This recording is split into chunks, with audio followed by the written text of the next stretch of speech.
нещата, епизод 130 и някой. 9, благодаря, Антоне. Отново сме събрали най-готините хора. Винаги сме най-готините хора. Искам само да кажа за хората, които не знаят, имаме човека фантом. Да, човека фантом. Слушайте другите епизоди. Никола е зад камера. Се тъпнал 6 камери. В момента има някакви батерии висят. Техническо гуру. Но сме поканили. Не кой да е. Ивайло Петров. Визуален артист. Как между другото, Иво, здрасти, как обичаш да те представят? Защото аз видях наистина визуален, мисля, че беше визуал дизайнер беше написал или нещо. Това било някакво безумие, да, възможно е. Серго, какво ти кажа? Реално аз съм си в корените фотографии, винаги съм бил. Истината е, че последните 7-8 години някак си малко ми отесня тя като медия, заради част от нещата, които на мен са ми интересни в главата. И се занимавам и с малко по-комплексни визуализации и 3D постпродукция. Така че визуален артист е предостатъчно. Фотограф, пак съм доволен. След тая.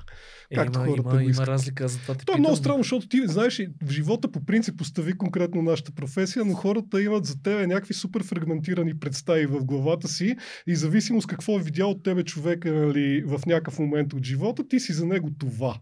Така че за много хора аз съм фотограф. Макар че от години съм доста отвъд това. Тъй, че аз много интересно наблюдение като цяло за човешката природа. Помните ли тия, бяха нашумяли по едно време тия графики, където какво си мисли майка ми, че как правя, се виждам аз, как ме виждат приятелите и всъщност какво правя. Горе-долу това е ситуацията, може би с абсолютно всяко ниво в живота ни. Било то професионално, лично или някакво друго. Тоест, това, което виждат другите, това, което всъщност си ти, това, което не показваш, цялото това е някакво една така енигма. Да, то забавното е примерно, че да кажем, аз лично, ето като стартирах, предполагам, че и при вас е било подобно във вашия път, но някак си, нали, първите години, когато още трябва да се докажеш, да покажеш на света, че можеше баси. Мога ли ползвам думички? Можеш, абсолютно. Я ще кажа баси, за да се чувстваш. Да се чувства офендет, но аз много не съжалявам за тия неща. Както и да е. Вече сериозно казано. Реално, тогава, нали, някакси имаме един такъв стремеж, много от хората ни сложат един лейбъл, да ни, нали, вече да сме част от нещо. И вече с годините, когато това се понатрупа, когато, нали, си постигнал това, което под някаква форма искаш, им даваш някакси свободата и пускаш контрола на това ти кой си в света и оставяш света да те възприема по някакъв начин. Нашата работа, единствената ни нашата работа в контекста на цялото това нещо, според мен е да сме автентични пред себе си. И да сме това, в което вярваме и да се представяме по начина, по който и с методите, по които ние лично намираме за правилния. Вече хората как ни възприемат и какви етикетчета ни слагате толкова отвъд нашия контрол, че... Абсолютно съм съгласен с тебе. Точно даже наскоро имах гостувах на един друг подкаст, Креативен живот, нали, казвам хората да го... Изневяра! Антон не можа да го преживее, но там споделих същите неща за мен. Най-важното нещо е си честен пред себе си. И в момента, в който успееш да го постигнеш, нали, и да се абстрахираш от какви конструкции ти слагат и общество, и всякакви хора около тебе, дори баба ти, примерно, която казва, какво занимаваш ви, Ивайло, намери си, примерно, да я знам, стани сервитьор. Аз имах такъв случай. Да, с моята баба. Какво занимаваш, дизайнера, глупости. И когато това човек го направи, е истински свободен. Темата за истинската свобода е дебела, между другото, но да, постигаме някаква форма на свобода наистина, която, честно казано, в свят като нашия изобщо не се подразбира и го дължим най-малкото на себе си, а и не само, а и на другите го дължим под някаква форма. Защото, как да ти кажа, мен ми се струва, че именно поради някакъв вид обществен натиск и една такава, да кажем, изградена парадигма на това какво следва да са приоритетите на индивидите в живота, хората някак си автономно и първосигнално почват да ги възприемат, че те са непременно техните, а то изобщо може да не е така. И всъщност социалният натиск винаги е бил един от основните фактори, според мен, за, как да кажа, това индивидите да вземат някакви решения и то, ако щеш, дори понякога за големи периоди от време, които не са техните решения и не са това, което те вярват в него. Вярвам, че интелигентните, мислещите хора и тези, които тук го носят, винаги се отърсват от това, но дори за тях то не е лесно. И съответно, да, ето, яко е, че аз не знам как изпаднахме в тази тема директно. Сега ще видиш, Обаче... ще водиме към много интересни теми с теб, защото знам, че си така всеобхватен в много готини. Аз тук ще задавам и въпроси, щом сме хванали тази тема, тогава имаше ли преломен момент за теб, в който ти разбра, примерно, че не си там, където си и всъщност хората, които се носят в момента по някакво течение, как да се оттърсят от това нещо и да търсят наистина себе си? Окей, майтапа е, че по-скоро да, имах такъв, може би не в пълния смисъл на думата преломен, тъй като аз съм от тия хора, които някак си винаги знаех, че говоря в съзнателна възраст, че фотографията потенциално е нещо, което аз много обичам да правя и много искам да правя. Даже не потенциално, абсолютно. И всъщност последната година, като бях в училище, вече снимах доста активно, имам предвид на съвсем такова баламско ниво, нали, обаче имах тая потребност непрекъснато да обикалям някъде. Аз тогава познах София брутално, защото съм се завирал на безумни места. Наистина безумни места, просто за да ги заснема и да видя какво има. Нали? Е това точно детското любопитство, което е много яка движеща сила. Но, понеже аз всъщност съм завършил езикова гимназия, една от по-добрите в столицата и съответно тогава бях такъв, аз всъщност ще пробвам да се занимавам с рядка филология, защото мен езиците по принцип са ми интересни. Смятам, че езика като цяло е изключително важно нещо, което формира нашето мислене и самосъзнание и честно казано виждане за света, което е много отвъд, нали, просто комуникационния му слой, ако мога така да се изразя. Но тогава го направих, защото съм от езикова гимназия и защото да се занимавам с рядка филология ми изглеждаше доста очевиден път.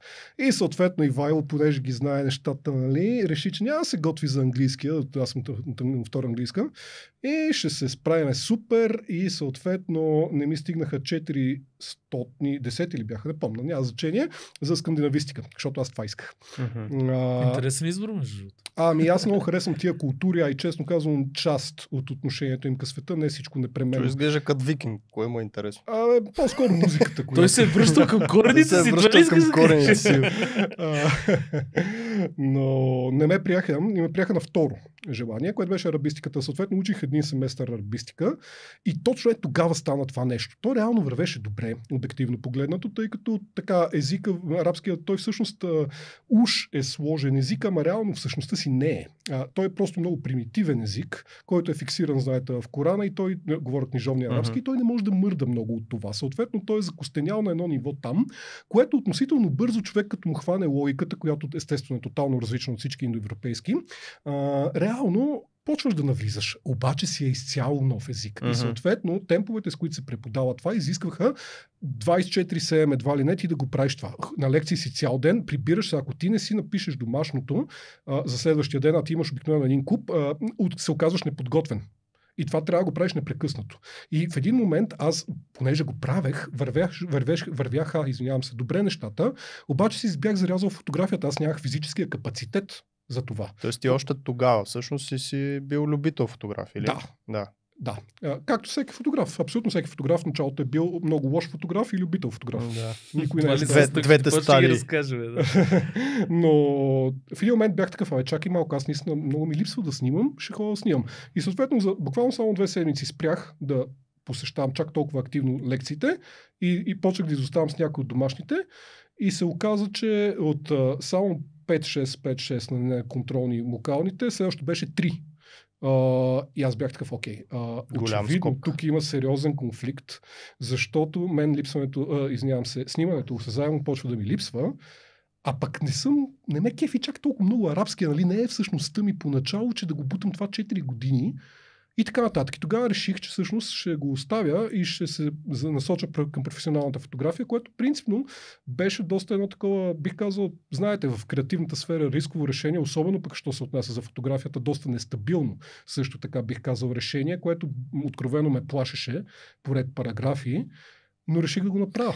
Това е правилният момент, за който ти то не е интересното тук е, че не само си направил една такъв избор, който не е много сейф, нали, не е безопасен, но арабския също ти е бил интересен. Тоест, ти си, нали, било ти е любопитно да се занимаваш и с това, и с това. Интересно ми е как точно разбираш кое не е точно вътре в теб, а е просто любопитство. Човек, просто знаеш, понякога има някакви неща, които твърде много ги усложняваме в живота, а пък те са там и просто трябва наистина да си чуеш сърцето. Много често. Зарежи фотографията, ако щеш, дори като тема, но ние знаем кое е най-доброто за нас почти винаги. И всъщност основният проблем е да се преборим с когнитивния си, така как да кажа, когнитивното наслояване на редица неща отгоре, включително е тия норми, за които говорихме преди малко, и да ги превъзмогнем, ако щеш, и наистина да се чуем ние самите. Тук то си говори. И всъщност нашата голяма сила е, ако можем едновременно да следваме това, което е тук, по адекватен начин, нали, ние не можем да си забравим по никакъв начин. Аз съм последният човек, който твърди това, нали, да оставим рационалното назад в никакъв случай, но аз смятам, че основната посока или, как да кажа, ситуацията ни в живота е хубаво да бъде диктувана от искреното ни, подчертавам, вътрешно усещане, което след това да седнем, да помислим, анализираме и разработим по начин, който реално да се случи. Това е, което имаме като контрол в света. Но ако ние абдикираме от вярата си и от усещането си за това, кое всъщност е правилно ето тук, то колкото и да го мислим, и колкото и да го напъваме, и колкото и да го рационализираме, пак няма сме окей. Това е много готино, обаче доста идеалистично звучи и е супер. Въпросът е, че много малко хора според мен са така. Антон, аз го усещам защо го кажа, защото аз самия доста хаотичен бях в изборите си, точно защото моето себепознаване и изобщо това да се усетя себе си беше на много ниско ниво в началото. Искам да ям. Не е точно така. Защото ти си поставим ситуация. Не е така. Обикновено те казват, нали, носи се по течението. Това е общоприетото. Носенето по течението е много точно всъщност описва нещата. Ти си някъде в някаква среда, в която ти, понеже не можеш така, много завиждам на хора като тебе, които разбират какво искат и какво не искат. Но и са много сигурни в това нещо. И са много сигурни. Повечето хора не са. Да ти кажа, то е правилно малко, как да кажа, привидно такова, защото аз имам този атитюд, може би и начина, по който говоря, но истината е, че това със сигурността е много фалш. В смисъл, аз перманентно имам колебания, перманентно имам страхове отвътре, дори и в момента. Това е много хубаво да се каже, защото звучиш като някакъв супермен, а всъщност наистина много добре те разбирам, защото той Сергей знае за мене, че и аз съм постоянно, нали, някакъв децалашка насам натам. Опитваш се да си търсиш, да си проправяш път, но ти самия каза, че езика е много важно нещо и начинът, по който се изказваш и се държиш в момента, всъщност съм сигурен, че под някаква форма ти дава увереност в решенията, които взимаш. Тоест, не винаги дори, може би най-правилното за нас е нещо, което е мега дълбоко в нас, а по-скоро нещо, което ни е интересно, любопитно и можем да го вършим с увереност, да говорим за него с увереност, да се чувстваме добре, когато говорим за него и това всъщност малко да дълбае така в сърцето ни някаква... А вярвате ли в късмета? Че все пак има неща, които не са, са променящи изобщо на 360 твоя живот и така нататък. И в живота и още преди да се родиш човек, смисъл, как може да не вярваш в късмета, смисъл, ние просто не се раждаме равни. Факт. Абсолютно. Смисъл, някои хора се раждат с много по-големи възможности от други хора, някои се раждат с много по-добро здраве от други хора. Параметрите са толкова много, нали, че какво изтеглиш от жребия, късмета как да няма значение. Аз за друго говоря, да срещнеш някой или да си на правилното место, и което да те промени, нали, твоето, примерно, тези точки, кои бяха. Знаеш, моята гледна точка ще отговоря на въпроса директно, е малко по-абстрактна, може би, в контекста на западното разбиране, но от друга страна е много класическа. Марк Аврели, който всъщност е един от основните стълбове на стоицизма, казва едно много кратко нещо, че това, което ти се случва в момента, е чакало да се случи от зората на Вселената. И реално погледнато аз вярвам по-скоро в това. Не го наричай точно предопределение, но как да кажа, смисъл нещата следват един такъв свой ред, който за нас не е непременно очевиден на момента, но ти забелязвал ли си колко често, когато погледнеш назад в историята си, твоята личната, всъщност някакви неща почват да ти правят логика ретроспективно. Почват да изглеждат по-логични и по-правилни. И всъщност аз смятам, че има някакво така, как да кажа, нещата стават по начина, по който трябва да станат. Тоест, до някъде аз пък имам и една такава теория, че всъщност ние ги предизвикваме. Тоест, ти, нали, все пак можеш да го гледаш и в обратната посока. Тоест, ти мислено искаш да стигнеш някъде, нали, това за визуализирането, за всичките неща, които сме ги гледали, слушали и така нататък. И несъзнателно ти се дърпаш натам. Да, но това пак е част от това по-голямото нещо, което аз казвам. Това пак е с причина, което ти в главата си чувстваш като потребност. Да, тук може да задълбаем наистина. Това е много абстрактно, нали? Обаче... Не, готина реално поглед в това, че ти ги привличаш, обаче всъщност преди да ги привлечеш, ти имаш някакво желание за нещо, което желание може да предхожда всъщност това привличане и всъщност то не ги привличаш, а се появява някакво желание, което може би е било заложено, както каза Иво от началото на Вселената, което всъщност те дърпа да привличаш нещо. Или както сме си говорили това с колите, нали, когато си купиш или искаш някаква кола, ти виждаш все повече тази кола. Да, като се фокусираш върху нещо. Се фокусираш върху нещо. На много такъв именно. Ако те кефат малки жълти коли, ти навсякъде ще видиш малките жълти коли, не защото са повече, просто защото твоето внимание е фокусирано, нали, нататък. Но и всъщност тук идва и колко е важно да си фокусираме вниманието, да си избираме нещата, да правим някакъв избор. И пак казвам, той дори да не е правилният избор, ние може да се брейнвошнем, че той е правилният избор, което за мен е по-добрият вариант, може би, отколкото да се блашкаш, вайкаш и постоянно да сменяш някакви неща. Въпреки, че ето ти с фотографията, например, каза, че ти е оттесняла по едно време и си започнал да добавяш различни методи на работа. Да, сега тук е много важно да направя това уточнение, че утесняла като дума може би не е съвсем точната, не за друго, защото реално фотографията аз безкрайно много я харесвам. В нейната, как да кажа, заложена и изцяло нативна, категорична, как да кажа, органична същност. Защото ако аз правя портрет или ти правиш портрет на мен, реално погледнато, да, има някаква вариация. Смисъл, ще зависи какво фокусно разстояние на обектива ще ползваш, ще мръднем светлинката, нали, ще кажеш, Ивайло, обърни се насам, какво си например. Но честно казано, реално кадърът ти ще е някаква доста истинска, доста жива репрезентация на теб, на мен в този момент, в този сегмент време. И тя всъщност е в това отношение от всички визуални изкуства най-органичното, може би, така бих го нарекал. Най-искреното. Най-директното. Дали най-искрено, всяко може да е искрено, честно казвам. Може да си абстрактен художник, не абстрактен, също не знам, не съм мислил за абстрактен, но може да си художник, който изключително искрено рисува и визуализира някакви неща. Но фотографията просто репрезентира живота много директно. Докато това, което аз казвах, беше в смисъл не на това, че аз ме изоставил, тъй като аз и до момента безкрайно я обичам и я правя активно, но в един момент нещата, които мен персонално ме вълнуваха като човек и да кажем това, което имах нужда да изразя, а и да разбера, защото всъщност създаването на тия сложни изображения е един доста дълъг процес, който всъщност помага на теб самия да си структурираш и канализираш мислите по начин, който просто във времето, в който ти работиш по конкретното изображение и конкретната идея, става много натурално. В един момент тези всъщност абстрактни, да кажем, концептуални идеи, които мен ми вълнуваха и вълнуват и до момента съзнанието, просто изискваха методи и инструменти, които фотографията не е. И често казано прагматичният отговор и не толкова абстрактния на въпросът е, че нямахме и пари.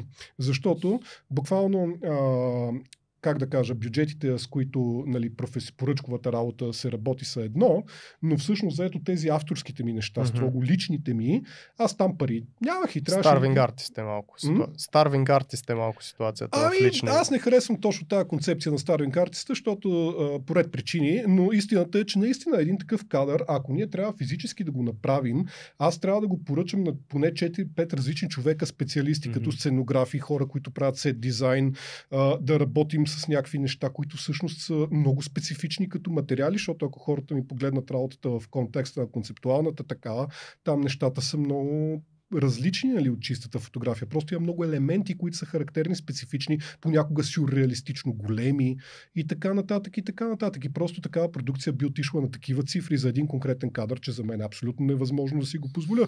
Ако говорим за късмет, късмета ми, примерно, не ми е проработил в това, защото, примерно, има хора, които биха имали ресурсите да го направят дори като даденост в живота. Аз не съм от тях. Аз трябва да се боря за тях. Може точно пък това да ти е късмета. Точно така. И това ще я ти кажа. Реално погледнато аз смятам, че именно защото това ограничение, да го наречем на късмета ми, се е проявило по този начин, аз всъщност почнах да уча една камара други софтуери и да работя в онази посока, защото просто вярвах достатъчно много в тези неща, които искам да кажа и наклонена черта покажа, че да направя това като стъпка. Така че реално те върват паралелно двете. Фотографията от една страна и тези комплексни изображения от друга, но в такъв смисъл отеснява просто, защото тя сама по себе си не беше достатъчна. Трябваше да бъде разширена в някаква посока. Тук е чисто практически и малко по-сухарски да влезем от всичките екзистенциални въпроси. Всъщност какви софтуери ползваш? Конкретно за 3D-то основният ми е Cinema. Просто истината е най-сухарски отговорно, имаше най-много туториали, най-много достъпни ресурси за него аз като почвах. За визуализатор Octane. Просто на мен лично ми импонира доста. Освен това от строго фотографска гледна точка Octane е относително много лесен. Бързо се навлиза в него. Физически коректен изцяло, което е много важно, тъй като аз често смесвам фотография с 3D и съответно се подразбира, че трябва сцената да бъде визуализирана с физически коректни параметри и т.н. Бърз е. Общо заето това е прагматизм. И Photoshop, и много ресурси. И Photoshop, предполагам. Photoshop се подразбира. Да. Photoshop, това ще я кажа, няма... Споменавам го за нещо време да не знае някой английски горе. Photoshop, извиняй, даже всъщност не подразбира, но защото да кажем, че има някои методики, с които потенциално би могъл да си вкараш кадъра в 3D-то и да го реннеш там, но аз ползвам доста Photoshop и всъщност истината е, че обикновено базово нативно, да я наречем, визуализираната сцена, която аз съм искал да направя. След това се взима някаква фигура, често са автопортрети, между другото, защото те са визуализация на някакви мои строго интровертни такива мисли, състояния и така нататък. Съответно, взимам се в такъв случай от студийна среда, в която съм се заснел. То тук номерът е такъв, че реално ти си правиш основно сцената в 3D, защото тя ти е водещата. Правиш каквото там искаш да покажеш, осветяваш го, защото в 3D-то това му е якото, че всъщност ние имаме пълен контрол с физическа коректност върху осветлението и върху всичко останало. Материали, камера, перспектива, каквото се сетиш, Визуализираш го това нещо и след това ти вече имаш като подадени параметри каква всъщност трябва ти е светлината, за да си заснемеш човека в студиото, защото ти сам си я направил в 3D-то. И реално просто я транслираш. Буквално само я транслираш, защото аз знам какви са ми параметрите на физическата камера, която гледа към сцената. Знам колко светлинни източници са, откъде са, с каква цветна температура са, с какъв размер са. Защото относителният размер на източника определя характера на сянката, която пада по обекта. Айде да навлизаме в фотографски туториали, но напротив, това са много интересни неща. Току-що аз никога не съм се замислил всъщност колко ти улеснява 3D сцената, колко всъщност може да ти улесни после, ако репликираш. То даже не бих казал улесни, то ти я диктува. Да, улеснява го в смисъл на такъв, че то просто ти казва това. Направи. Да, абсолютно е така. Няма смисъл от експериментиране, защото ти знаеш какво е. Но от друга страна, дори да си заснел след това фотографията перфектно в студио, не можеш просто да я метнеш и тя да пасне. Иска се определено ниво на смесване, много често допълнително рисувам атмосфера. Нарисувам смисъл или такива, защото аз ползвам такива доста готови ресурси, като вече заснета мъгла. Имам доста голяма колекция от заснети различни, примерно небета, които използвам за допълнително обогатяване на сцената. Може да реша да сложа някакви каквото и друго се сетиш като амбианс тук-там. И цялото това нещо, просто Photoshop като прецизност е незаменим. Да. И честно казано, много често дори при много внимателно изрендена сцена, файла ми в Photoshop след това не се събира в PSD, който не е в час. PSD формата поддържа максимум 2 гигабайта. Ако не можеш да събереш всичко вътре в 2, отиваш на PSB. Почти винаги съм в PSB, което разбира и от 3 плюс и нагоре до към 5. Така че си е доста копане. Тук за контекст, мисля, че в момента Ивайло Петров.com EU. Да, ivайлопетров.eu, просто за да видите за какви невероятни неща става дума. Не питай, това е една много болна тема. Може да проверите и .com е така фун факт. Да излезе някой друг ли? Да, беше много травмиращо. Някакъв програмист мисля си го е букнал този домейн преди 15 плюс години, даже повече, защото моя е на толкова. И не можех да го взема. Така че това е. А сега дали не е свободен? Между другото, ако той ме гледа, и го откупувам продава. Да, смисъл, бих искал да притежавам икон. Аз разправил ли съм ви също нещо, го имам ли малко оф топик за Пунчев? Да, Явор Пунчев. И Явор Пунчев. И той купува, Явката. обаче аз съм този, който го е купил преди 20 години и явката имаше Пунчев Ко. Ма те са в много близка сфера. В смисъл, А той ние е сме- само UI се UX. припокриват. И само една буква М-то, разбираш ли? Брутално. Пунчев Ко, човек. Да. И те ни бъркаха, даже аз съм Те ме получавал се някакви, случи, нали, бъркат. тук за едни апликейшн и някой към аз съм гейм UI Нещо артист, възползвай се, пращай ги, ще ги правя. Да. Това е, казах сайта просто за да видят малко контекст какви неща точно прави, защото те са наистина много яки. Интересно ми е да ми разкажеш малко за креативния процес като цяло, но това са неща, които повечето начинаещи дизайнери, не повечето, но много започват с някаква така идея точно с фотоманипулации и неща, но предимно в Photoshop. Тоест не навлизат такива дебри като 3D и реална фотография, а по-скоро дай да отрежа тук някаква птичка, да си я сложа. Нали, това като започвахме беше едно от най-яките неща и съм губил дни и нощи в това да наместваш някакви работи и да се опитваш да направиш атмосфера, което е много готино. Твоето просто е направо на whole another level, нали? То е, но защото и технологията го позволява до немалка степен. В смисъл, той е микс от два фактора. В смисъл, от една страна, доколко човек е готов да инвестира от гледна точка на собственото си развитие във въпросните софтуери, защото, нали, предполагам, аудиторията е достатъчно в част по-голямата част от нея, че 3D-то иска много ровене. То е поначало, как да кажа, има нещо много противоречиво в 3D-то, според мен. Говоря от фотографската ми гледна точка в случая, строго от нея. Самите софтуери обикновено са супер неинтуитивни и трябва да ги учиш парче по парче по парче по парче. И learning curve е ето така дуп. Нали? Просто ти се сблъскаш в стена, след стена, след стена и докато решиш един проблем си забрал какво го е предизвикало и се връщаш напред-назад, тегаво е човек. В смисъл, докато го изчистиш като процес.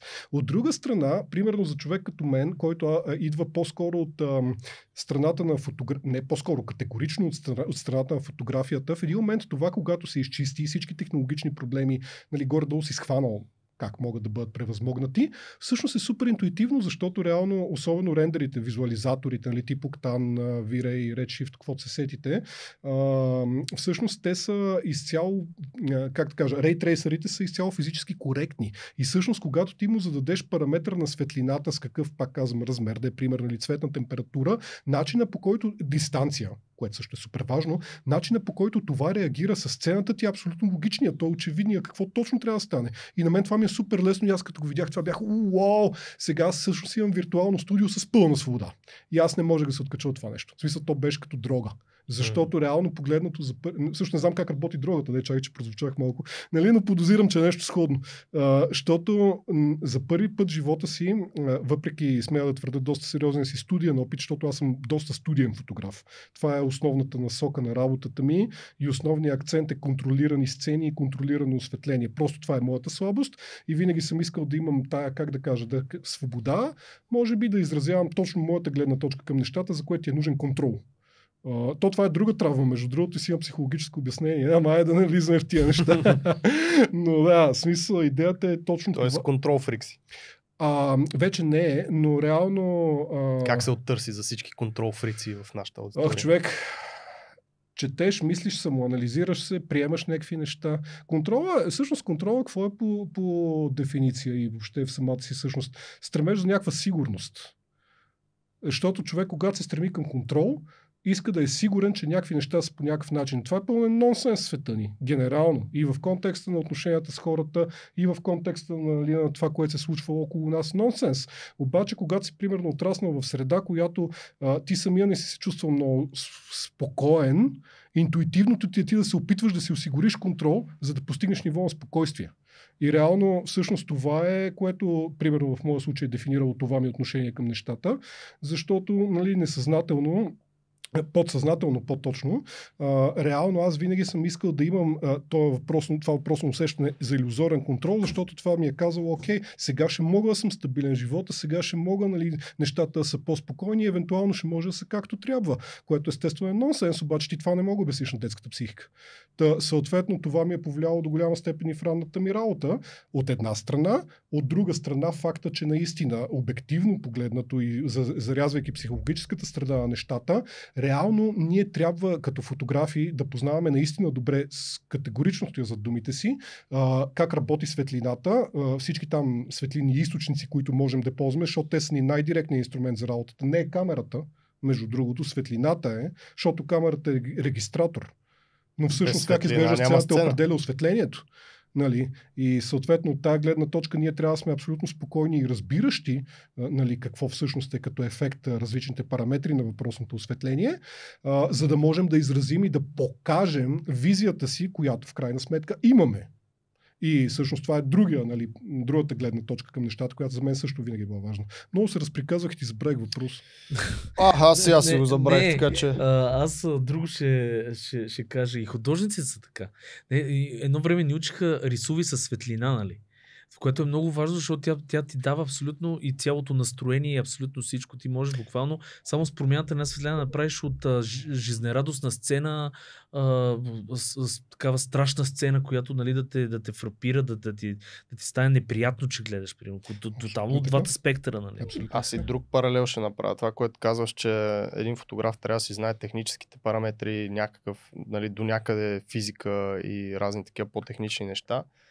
Това, което постоянно ме питат дали един дизайнер трябва да програмира, когато става дума за веб дизайн и UI UX, е точно също нещо. Ти трябва да разбираш как става това програмиране. Не е нужно да можеш да програмираш до някъде, но тук има леко препокриване в това, че не си само артист, а си технически човек, който трябва да разбираш от така доста технологии и техника, която ползваш, било то софтуери или буквално хардуери и някакви светлини. Това мисля, че вече е неизбежно за която и да е сфера на живота ни, дори изцяло креативните хора. Но има много креативни хора, които просто не искат да го приемат и така. Това е до някъде в тяхен ущърб, нали? Защото всъщност това би ги накарало да бъдат доста по-добри в работата си. Ние много пъти сме оказали това, че креативността всъщност е да твориш в някакви рамки. Тоест имаш нещо, някакви ограничения, някакви рамки и с нещо се съобразяваш, а не просто е така. Да, много креативен. Да, много креативен, там нафърлял нещо по стената и арт. Да, ако искаш мога да завъртя, защото все пак, нали, съм в контекста на фотограф тук покаен. Реално аз обичам да цитирам Чак Клоус, който всъщност е един хиперреалист, нали, който не го е чувал, препоръчвам, защото работата му е много интересна. Чак Клоус, както го чувате. Като Санта Клаус или с Л само? Като затварям. Клоус. Да, като Клаус. Да. Без, обаче не само. Клоус като затварям. Той почина преди няколко години, но някои от нещата му, нали, в контекста конкретно на хиперреализма. Бил и фотограф, между другото, но основно известен като художник. Mm-hmm. Аз го знам от фотографията му, между другото, защото имаше едни много интересни портрети и просто така попаднах, гледайки фотографски кадри. Но след това разбрах всъщност, че е художник в основата си. Както и да е, но мисълта ми е, че той има един много така, според мен, една много вярна теза, която обичам да цитирам от време на време. И това е, че фотографията е най-лесната медия, в която да достигнеш относително бързо някакво ниво на техническа грамотност. И не на техническа грамотност, а някакво ниво на визуална, така, адекватна визуална репрезентация, но е най-трудната, в която да направиш собствен идиосинкретичен, както той се изразява, стил. Е в смисъла на това, че да е разпознаваем. Да. Точно така. Реално погледнато, това при нас, примерно, е много така, смея да твърда, различно от повечето други, нали, креативни професии, защото ние по дефиниция сме ограничени в кавички от техниката си. В смисъл, каквото и да е, теб ти трябва фотоапарат, за да направиш снимка, и каквото и да е, освен ако не ползваш слънцето, но дори слънцето, то пак е светлинен източник, между другото много по-променлив, отколкото повечето хора си дават сметка, нали, защото то варира невероятно много и като интензитет, и като цветна температура, перманентно. Реално погледнато ние имаме нужда от някакви такива много непосредствени технически инструменти, с които да постигнем нещо.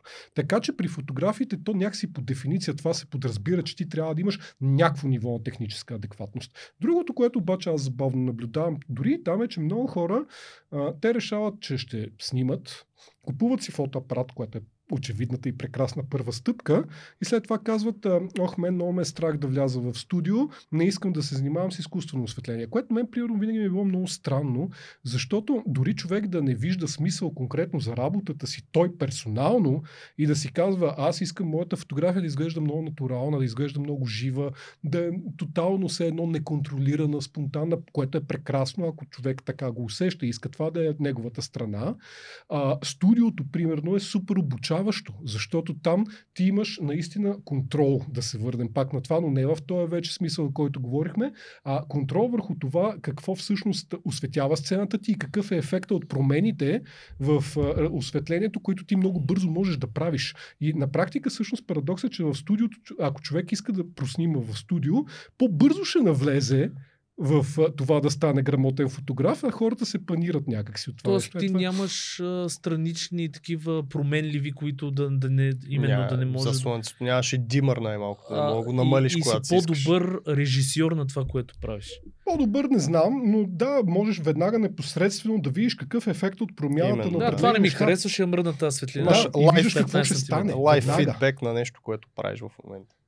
Което е много ценно наистина за то учене. вече има и такива софтуери много, между другото. То реално дори не е нужно да имаш студио, но все пак студиото си е... А какво значи за начинаеш фотограф да влезе в студио? Има студия, които могат да се дадат, да се вземат под наем или... Абсолютно. Така ли? Да, даже не съм малко. Сега в София в момента аз даже малко съм загубил поглед, честно, тъй като при мен ситуацията персонално, но това е строго мен. Ситуациите обикновено са две. Или правим някаква голяма кампания, където на терен са клиентите, плюс агенцията, плюс всичкия ми екип, плюс асистентите ми. И в един момент са 20 човека, не превеличавам. Абсолютно регулярно. Нали, това е за фотографска продукция, която обикновено е много по-малко от видеото. Нали, както знаете. Видеото там момчетата си играят в многото десетки съвсем редовно. Но в фотографията пак си се насъбира един такъв народ. Съответно аз имам в едно конкретно студио, което на мен лично знам, че ми е комфортно. Има висок клас осветление, което аз обичам, защото така, мен светлината винаги ми е била много водещо нещо в живота. И в фотографията. И другия вариант е нещо, когато е много по-малко и да кажем тия индивидуалните портрети, които обичам да правя. Аз имам доста сериозно така портфолио с малки портрети, семпли портрети, както аз им викам, които всъщност са буквално аз и човека. Нищо друго. И аз искам да е нищо друго. Между другото имаш на Йовчев, мисля, че един страшно известен. На Йордан Йовчев, да, но това е изключение. Това беше на терен там. Ясно. Аз това щях да те питам къде е снима, защото той изглежда по-различен. Разкажи, моля те, смисъл, но и той ти е доста Аз не знаех, че ти си го правил. Аз съм го виждал и бях такъв, вау, това е, как се хвана. И ти си го виждал, как той удря всъщност с ръцете, с, как се казва, паудъра, който е талк. Магнези, и излиза един облак от талк, нали? Жесток. И съм го виждал, не знаех, че ти си го правил. Но разкажи каква е историята там. Тази история, човек, е много дълга. Дай ще синтезирам накратко. Това ми е един от първите по-големи ангажименти в живота. Той е снимал на списание България On Air, което е бордовото, нали, което получаваш докато летиш. Да. Аз между другото имам огромен късмет, бърза скоба отварям в живота, че аз бях на 20 години, може би втори курс, 21 съм бил, значи втори курс студент, когато ме намериха. И от тогава до този момент днес аз продължавам снимам за тях. Това е жестоко. Това е най-любимите клиенти. Реално, да, просто попадал съм, снимал съм огромната част от по-големите хора в бизнеса, нали, в България, някой по няколко пъти. Попадал съм във всеки възможен офис, дет мога да се сетиш, така нататък, покрай това. Нали, мен бизнес портрета не ми е най-основното нещо в работата по никакъв начин, но го правя основно за тях и скоро ще пусна, нали, като отделен сервис това нещо, защото реших, че така, няма да е лоша идея. Да се върнем на Йовчев. Това беше за тях. И аз бях тогава доста неуверен, защото, нали, относително много млад фотограф. Той е известна личност. И той Йовчев, и той се готвеше тогава за последна олимпиада. И беше супер заед, ама наистина супер заед. Един път ми канцелираха снимките, когато вече бяхме отишли на терен и бяхме разпънали осветлението. И аз тогава доста се напрегнах, честно казвам, защото аз го бях мислил как ще го светнах, бях ходил да гледам локацията, нали, когато беше тренировъчната му зала и така нататък. Този момент, в който мислиш, че света се върти около теб, да, всъщност ще снимаш един от най-големите ама точно, да, и си некъв на 20 и малко. Нали, надъхал си се такъв, сега ще го направя колкото мога и тъна и в момент извънат да след 20 минути закъснение, че въобще няма да дойде. Тогава бях много гръмпи, нали, но след това имахме 10 дена по-късно втора така сесия, която вече той дойде. И всъщност, реално, той има едни други кадри, между другото, които аз ги публикувах след това и пак ги се появяха тук-там. Основно му снимахме тренировката. И всъщност имаше един, дето беше на халките, ето така. И това съм го виждал, да. И някой беше звъннал и той с телефона и седи такъв и говори. И след това го бяха направили някакви мемета. Няма проблем, ще задържа. Някакви такива глупости. Как ли да? Това, нали, направихме му едни два имиджови портрета там вече за корица и така нататък. И този кадър, за който ти говориш, е абсолютно случайен, тотално непредвиден и съвсем необмислен. Защото вече всичко това беше заснето и в един момент я видях тази купа сталк и си казах, нека го пробваме това, защото аз главата си го бях представил вече това, което ти казваш, но въобще не знаех как ще изглежда, освен това нямах никакво време, защото той между сетовете тренираше и вече казваше, че приключва, нали? И дайте ми 5 минути, само искам да го направя това. И буквално на тичане занесох купата талка в центъра на въпросната площадка, която тренираха там, застана, две контри, нали, контра е задно странично осветление, което го обрисува, нали, като контур, който иска да види кадъра, ще види за какво говоря. Едно рисуващо горно, нали, което го светне отпред. И това е. 5-6 опита, мисля, че нямам повече от 10 кадъра финално и то беше един от по-началните. Нали, това беше кадър. Общо взето, тотално непредвиден. Няма никакъв фотошоп в него, между другото. Кадъра е това. Може би съм засилил леко контраста, но това е. Няма нищо рисувано, няма нищо променено. Просто той застана и стана. Това е един от тия моменти, нали, които просто се получават. Доколко аз това ще я те питам, в фотографията го има това със случайността? В моята фотография не е твърде много по обозрими причини, но го има дори там. Понякога то трябва да се замисля вече сега, понеже не съм тотално подготвен да ти отговоря с конкретни примери на въпроса, но със сигурност, особено на някакви сесии, които дори да ти кажа и контролирани такива, които сме имали вече предварителна идея какво ще е осветлението, как ще стане, е имало такива ни случайности, или докато още редиш светлината и виждаш, че нещо ще стане по-добре, отколкото всъщност си очаквал, или случвало ми се хора, които са самите модели или актьори, аз доста снимам актьори, както няма портретувани или заснемания човек, той да предложи нещо. И аз тогава обикновено се навивам, защото обикновено той пък като го предлага, означава, че иска да го направи. Е много важно, защото когато не работим с строго професионални модели, при които не че е се тая, но те са обиграни в това, те да ти направят картинката и те знаят много ясно, че са там за да ти направят картинката, когато става дума за модели. Обаче, когато хората не са модели, дори когато са актьори, логиката и майндсета на менталната настройка е по-различна. И актьорите всъщност, да кажем, често имат собствена инициативност. Те са, може би, хората с най-много собствена инициативност, защото те са свикнали на импровизация, мислят по този начин и обикновено, като им ги оставиш, те правят нещо яко. Така че много всеобхватен, нали, отговор на въпросите, трудно ми е да кажа, но определено го има. И даже когато пуснеш контрола, реално понякога стават добри неща. Много яко. Защото и в дизайна го има абсолютно същото нещо. Не, понеже ти си визуален артист и пипаш и знаеш и фотошоп и така нататък. Ние тия happy accidents, както ги наричат всички, са много важни. Обаче аз това нещо го обрисувам по друг начин. Ти имаш вече културата, визията, за да хванеш този happy accident. Какво имам предвид? Виждаш го. Защото ако ти нямаш този опит, дори да се случи тази физиономия на този, примерно, актьор, другия фотограф няма да го хване това нещо. Той няма се инспирира от това, което вижда.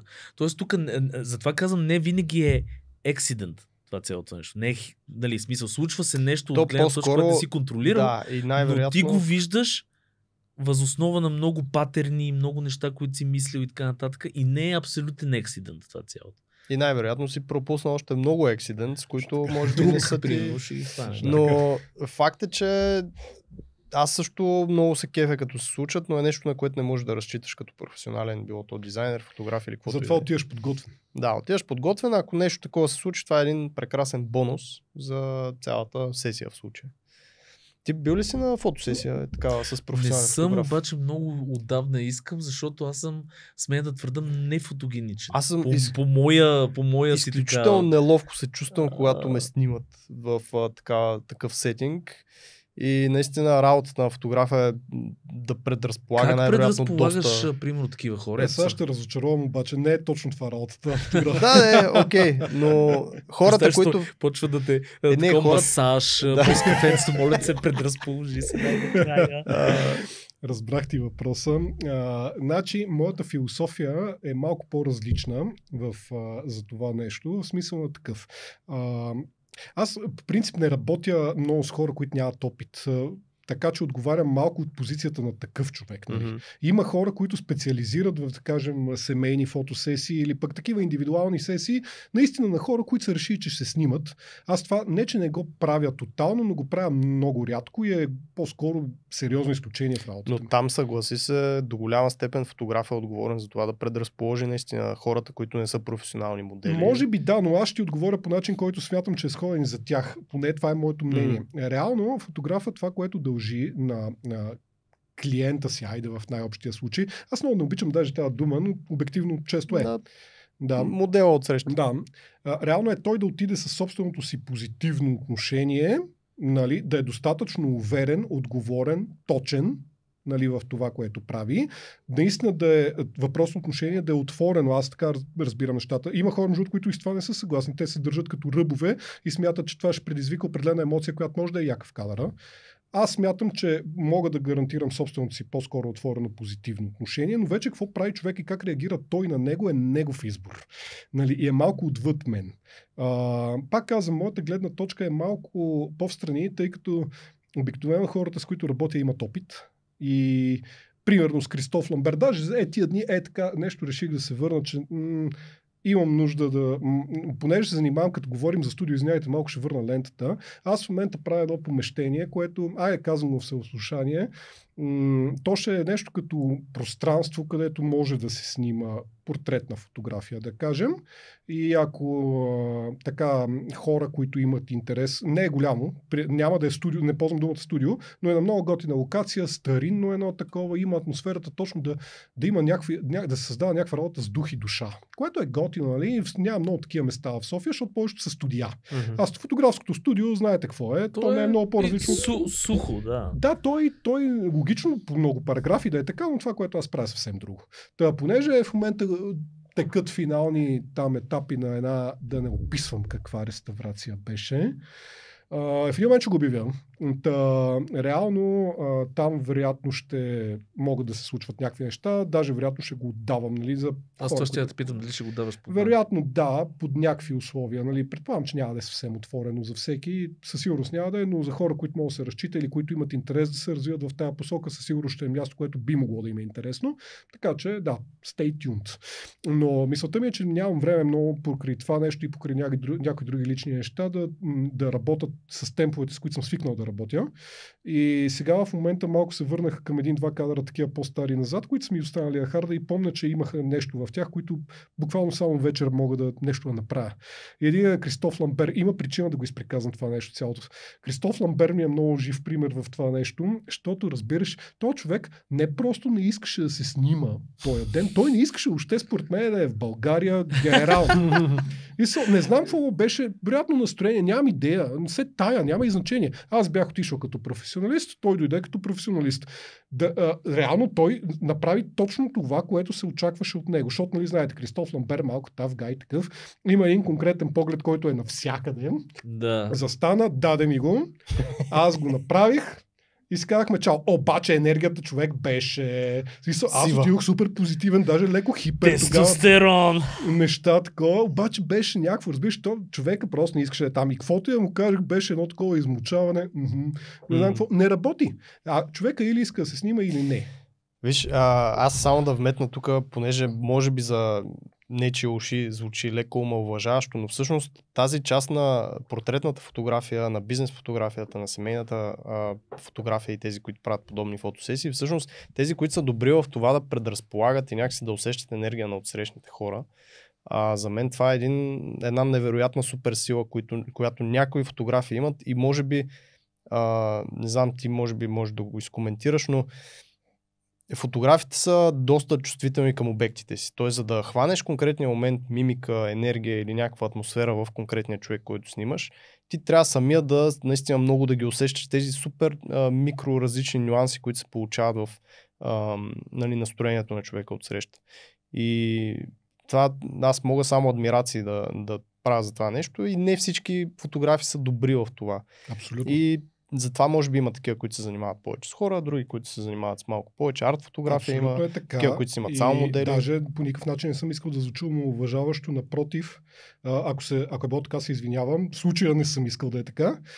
Причината е, че именно едно от нещата, аз да не го правя, е именно това, което ти каза. То изисква едно такова доста фино и постоянно отдадено внимание на конкретните хора, които са пред теб, което аз лично за себе си смятам, че не бих могъл консистентно да го давам. Не съм точно такъв човек по принцип. И отделно, че просто самата ми начина, по който аз мисля, мен ми е много по-важно да направим готин визуално кадър и да стане конкретната концепция, отколкото да стане просто един хубав портрет, ако мога така да се изразя. Просто е различен майндсет. Но това, което ти каза за хората, които се занимават с това нещо, аз съм често така намирам ги за изумителни в това отношение, че всеки човек, който е снимал за по-големи периоди от време, имам предвид повече от няколко часа на ден, дори да се занимаваш с работа, която е с изцяло само професионалисти на терен, е невероятно изцеждащо. А когато те не са, и все пак ти носиш отговорност за тяхното, да кажем, състояние и със сигурност кадри, това е в пъти по-изцеждащо и аз не знам как те го правят. Аз лично имам нужда да регенерирам поне един ден след мои снимки, ако са тегави. Те не знам как го правят човек. Така че, Евала... Ти спомена, че си спомена думата интроверт под някаква форма. Би ли се определил така и според мен тези хора, които се зареждат... Ами не, той просто го спомена преди малко, въпреки че е супер разговорлив и наистина не би го сложил в тази. Класическата реакция на Серго е много показателна. Аз съм по принцип тежък интроверт. Да. И никой не може да... Ами, аз мога да комуникирам, смея да твърда, доста ефективно. Фотографията е едно от нещата, които ми е помогнала много за това, защото бях по-зле. Но истината е, че мен хората по-скоро ме изцеждат и имам нужда от много време сам. И всъщност във въпросното време сам аз не се чувствам лошо по никакъв начин. Напротив, мога да си чуя мислите, мога да ги систематизирам, да се усетя горе-долу къде стоя спрямо света в момента и след това евентуално да се появя и ето да го споделя с вас. Но аз като се прибера тая вечер, не искам никой повече ми говори. Представям си Ивайло тук седмици преди да дойде някакъв в планината в хижата. Знам, че прозвучах малко тежко, но наистина... Не, аз съм същия като тебе. Аз също ще кажа, Антон ще разбере. Сергей обаче е наобратно и аз исках да направя просто този коментар, че може би тези фотографии, които са добри и се зареждат от моделите от среща и които наистина се опитват да предадат тяхната си енергия на хората от среща, всъщност може би са по-екстровертни фотографии. Ами зависи, защото да кажем, аз на терен много рядко усещам някой с по-висока енергия от моята. Защото аз просто го имам това някакси в темперамента ми, в атитюда, аз го нося. Но реално това аз отивам, давам го, получавам нещо, става някаква размяна енергията и след това човек се чувства абсолютно истинно. После в контакта. Не ме зарежда това нещо. Напротив, аз усещам само, че съм го дал. И това си е интровертност от всякъде. И не само, много други неща, нали. Тоест, така съм свикнал, винаги съм бил. Как презареждаш? Хубаво е да имаш една музика, аз слушам много музика. Всякакви неща слушам, 2-3 конкретни стила повече, доста повече, но всякакви неща. Много обичам да откривам нова музика. Много обичам да цикля неща, които съм циклил като тинейджър. Също изглеждаш рокаджия. Да, аз слушам тежка музика най-вече, но не само. Представям си как регенерира такъв и се успокоява на някакъв тия гърлени така. Ами, вие се смеете, ама то... Ама то между другото, не, аз точно това ще да вметна.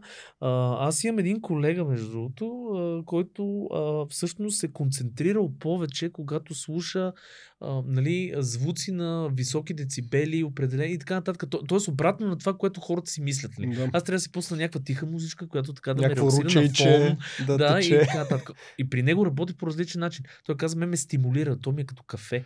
Супер много зависи какво правиш, между другото. Много често, когато слушам, извинявам се, когато правя някои от авторските си неща, те, между другото, често са вдъхновени от музика. За мен музиката е изключително силен канализатор, не само на емоция, но и на концепции. Понякога, аз много обичам музика, която има ангажирани текстове. В смисъл, някой е помисъл. Текстът е много, думите са много важно нещо, по принцип в живота, както казвам.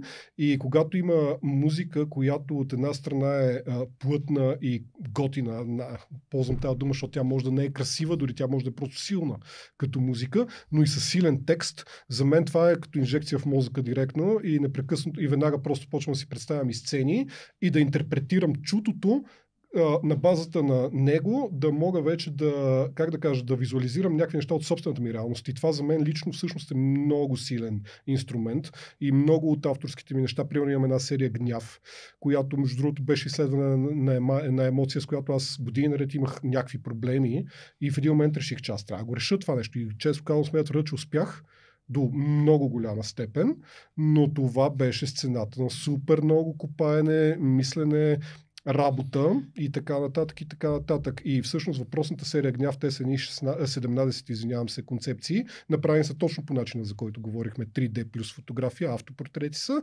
Реално тя е цялата един тегъв саундтрак, нали, на много неща, които също съм слушал, интерпретирани по естествено строго субективния мой начин. Можеш ли да не да задълбаем в някакви такива причини за това нещо, а по-скоро какъв е бил начинът ти на работа, за да ги създадеш тия работи, за да можеш да се отървеш до някаква степен или да разбереш повече себе си. Кое точно питаш като начин на работа? Конкретно за тази серия Гняв, как е изглеждал креативният ти процес? Т.е. пускал си някаква музика, нещо те е тригървал, пробвал си някакви неща, седял си, писал си, какво разбрах, специално за нея, защото понякога тя се подчиняваше на същата логика, както много от другите от нещата ми, но просто при нея странното беше, че тя просто се появи и аз трябваше да направя.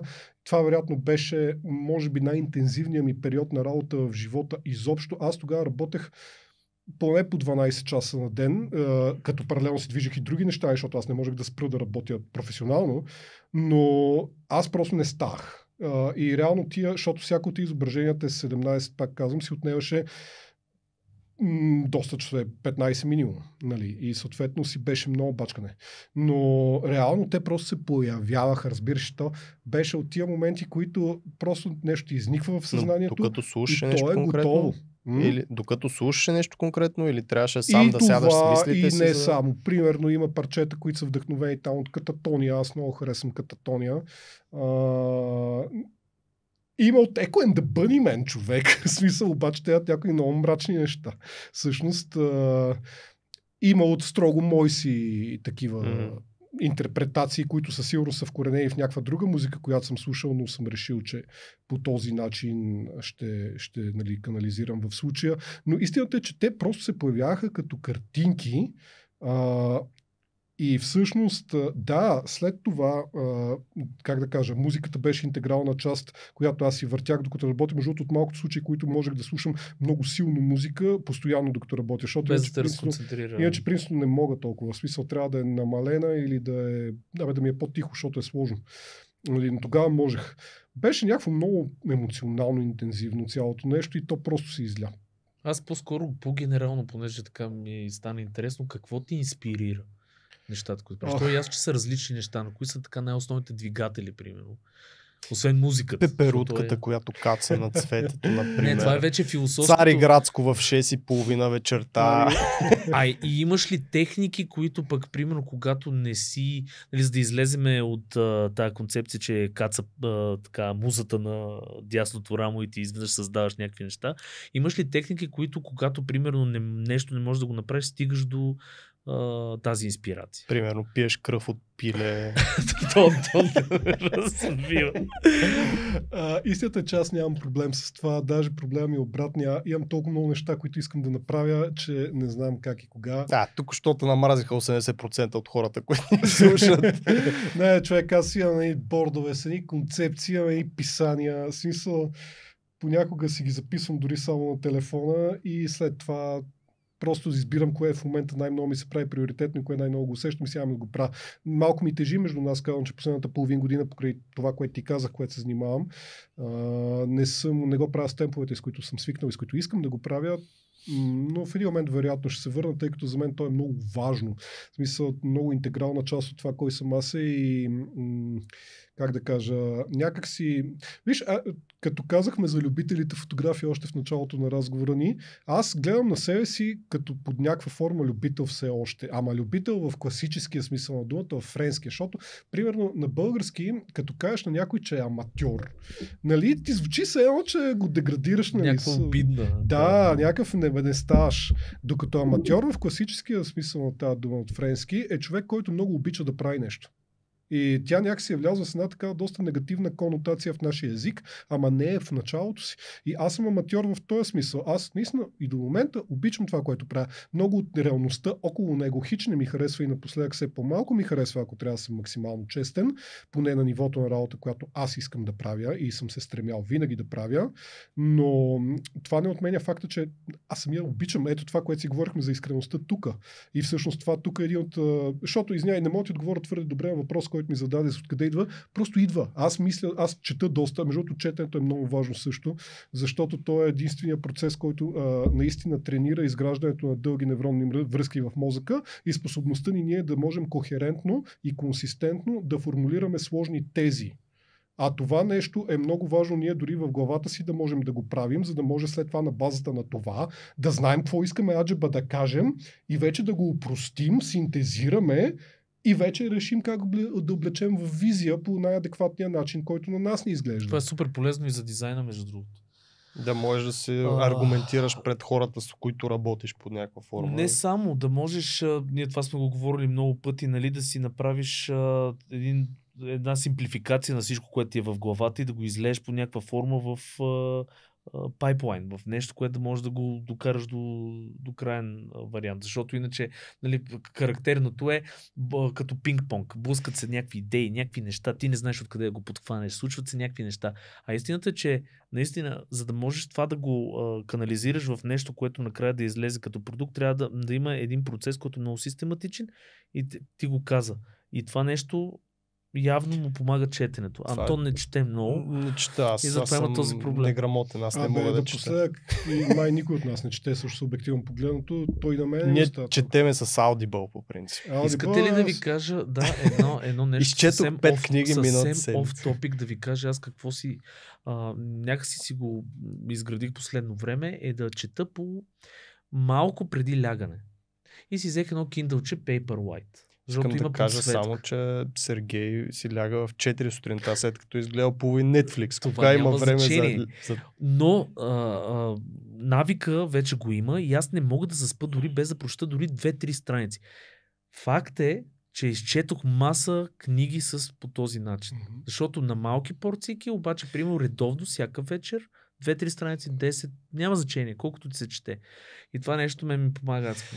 Тук имам един въпрос към теб, като човек от езикова и като искаш да учи филология. В случая говорим за четене на книги и почти всичко, което чета аз е на английски. Което аз все още не мога да си концептуализирам дали четенето на английски по някаква форма ми помага да се изказвам на български. Тоест аз ако чета български книги и започна да пиша, нали, повече статии, неща, просто наистина да си формулирам по някакъв начин по-добре мисълта и изреченията, да си я синтезирам. Това би ми помогнало да говоря по-добре най-вероятно, както водим подкаст, все пак аз трябва да мога да се изказвам по някакъв начин. Доказано, че не можем. Факт. Абсолютно не съм съгласен, всъщност и двамата говорите очудващо добре и даже не мога да изпъкна баси, не си говориш. Можеш. Много добре се справиш даже. И всъщност винаги ми е било интересно и не знам това дали по някаква форма ми помага, защото всичко, което консумирам в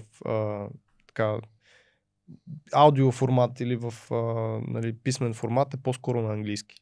Абсолютно не знам. Много ми е интересно. А кого трябва да питам? За да ми Аз ще отговоря на кажа, този въпрос. научно ли искаш да Според ти мен, това е отговорим? доста научен въпрос, да, който аз нямам теоретичната подготовка да изкоментирам. Бих предположил, че помага и то не виждам причина да не го прави, тъй като всъщност по ред причини.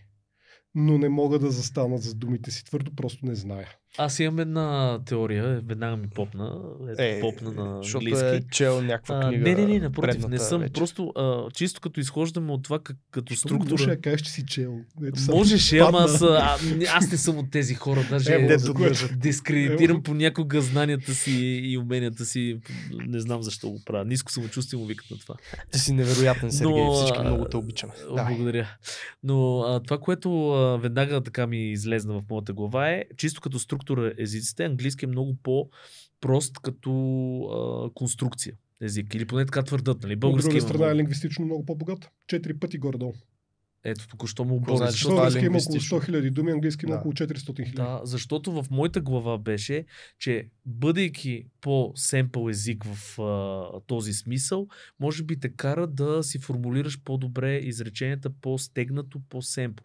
Защото българския съм забелязал, че имаме много ненужни за мене и абстрактни думи, които, примерно, ако ги впишеш, до някъде се губи смисъл и вече се променя и това, което искаш да кажеш и си многословен, така да го кажа, нали. Тоест, ние сме малко по-многословни. Пак е въпрос на избор. Именно. Това нещо, според мен. Можеш да кажеш нещо по доста прост начин, можеш да го кажеш по много сложен. Аз имам едно изкривяване. Изключително комплексен, завъртян и отекчително уморителен за цялата ти аудитория начин. Именно. Или нещо простичко за всички, които ни слушат.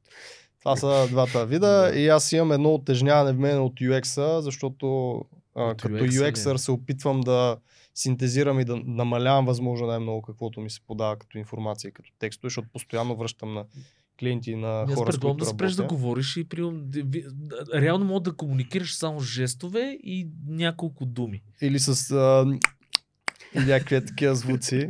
Също вариант.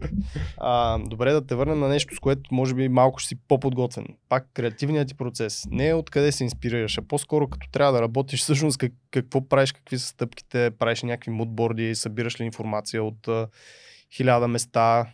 Как изглежда това нещо при теб? Да, обичам да го правя това, да, и ако имам времето да подготвя някаква картинка или визуализация, събирам. Pinterest ползвам доста, само че не по този начин, нали, както... Прямо в Pinterest съм наблюдал хората събират там, защото алгоритъм му е супер добър става напоследък. Там направо е вау. Може да се загубиш 4 часа да си. Да, човек, да. И те събират примерно 5 неща и казват, правим това.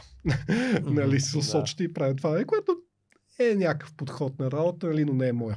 Моя по-скоро е... Аз знам доста ясно какво трябва да представлява изображението предварително, но със сигурност търсейки изображения, които са, да не казвам непременно дори подобна тематика, но да кажем имам муд за атмосфера. И може да има атмосфера, да кажем, ако се върнем примерно на Гняв, някои от пейзажите там всъщност не изглеждат тежко и толкова мрачно. Някой казвам. Те, примерно, са инспирирани от холандски художници, които всъщност си събирам от класиците, нали, които си събирам, нали, като мудборд. Казвам, да, гледай сега как пада светлината тук, къде е височината, нали, на слънцето в този конкретен момент и така нататък. Така че по отношение на атмосфера, дори понякога за композиция, някакви неща ми хрумват, защото аз знам картинката какво трябва да представлява, но примерно когато видя някаква композиция, която често казано е визуално по-силна от моята, която ми е хрумнала, което се случва регулярно. Аз между другото не съм много силен в композицията, никога не съм бил. Реално успявам да го имплементирам това нещо, така че това го има. При мен всичко тръгва от думите. Винаги е било така. Реално то тече като поток от думички в главата ми под някаква форма на някаква тема. И оттам насетне те в един момент ме трогват или пък ядосват, или пък афектират, не знам, смисъл предизвикват някаква емоция у мен достатъчно силна, за да си кажа, това наистина искам да го имплементирам в работата си и нещо да кажа. И съответно то вече е казано тук, предизвикало е някаква реакция у мен и съм решил и избрал, че е достатъчно важно да го споделя с хората. Оттам насетне вече честно казвам, на този етап, то най-често вече в главата си имам картинка. Метафората, между другото, е много важно нещо, също така, което може би пак точно... идва от думите. Пак идва от думите. Точно така. Метафората е много важно, защото понякога, нали, ти искаш да кажеш някаква теза ясно, директно, но понякога може да използваш метафора. Аз много обичам да ползвам метафори за някакви неща. Тя е по-емоционална. Хората биха се припознали по-скоро по-емоционално в някаква метафора, отколкото ако нещо им кажеш straight, нали, dead on. Съвсем буквално, да.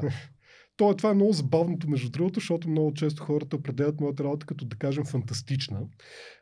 Мен това винаги ме е забавлявало не толкова не го казвам по лош начин, нали, но по-скоро обективно тя не е. Обективно тя винаги е някаква абсолютна реалност в моята глава и е свързано с нещо съвсем истинско или някаква емоция, която съм преживял, или нещо, което наистина съм искал под някакъв начин да канализирам, но именно защото метафорично, нали, съм го транслирал към някакви елементи в изображението, нали, които не са непременно, как да кажа, от реалния свят или са разиграни като мащаб, което също често ползвам. Обичам да си играя с мащаба. Той в света, в момента много неща някакси твърде бързо се премещабират, ме да го питаш, което само по себе си е метафора за работата, но както и да. Мисълта ми е, че това, нали, води до това усещане. Но обективно погледнато, то е много истинско и всичко вътре са нещата от живота, честно казано. Действително, може би, акцентирайки по малко по-метафоричен начин на тях. Но да, в смисъл, обикновено те се появяват в главата ми. Имам идея как ще изглежда картинката. Правя си мудбордове, но и така, особено за светлина, често и за композиция. То за друго няма как, защото те обикновено са толкова конкретни и толкова абстрактни. То даже не абстрактни, но те са мои си. Ти не можеш да си направиш мудборд за това, защото то няма точно такова. Нали, аз поне не съм виждал, защото съм много лични са, разбираш ли? И са, примерно,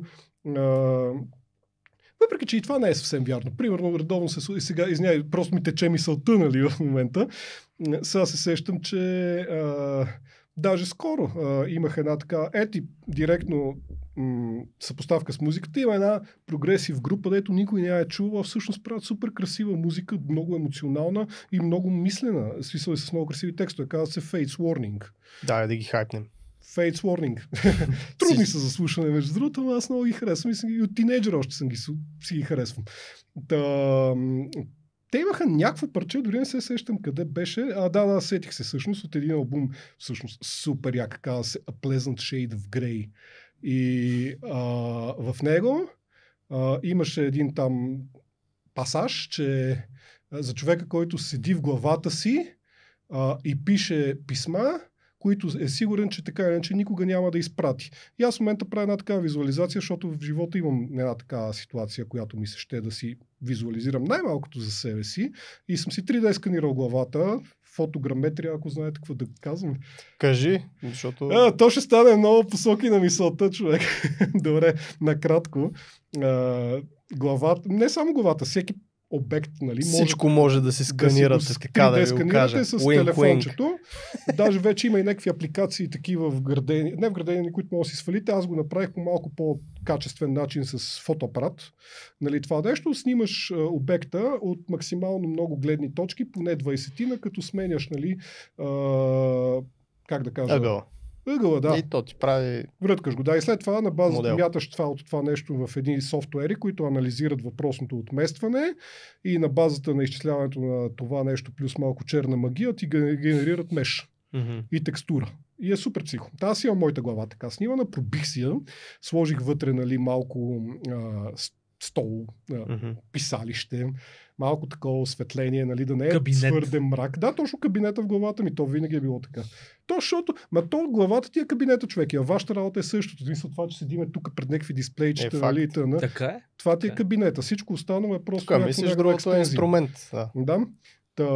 Така, и ето това нещо, примерно, го правя по парче, което то няма нищо общо с парчето на Fates Warning, то си е мое състояние, но Fates Warning много преди аз да стигна до това състояние са казали нещо такова. И това е яко.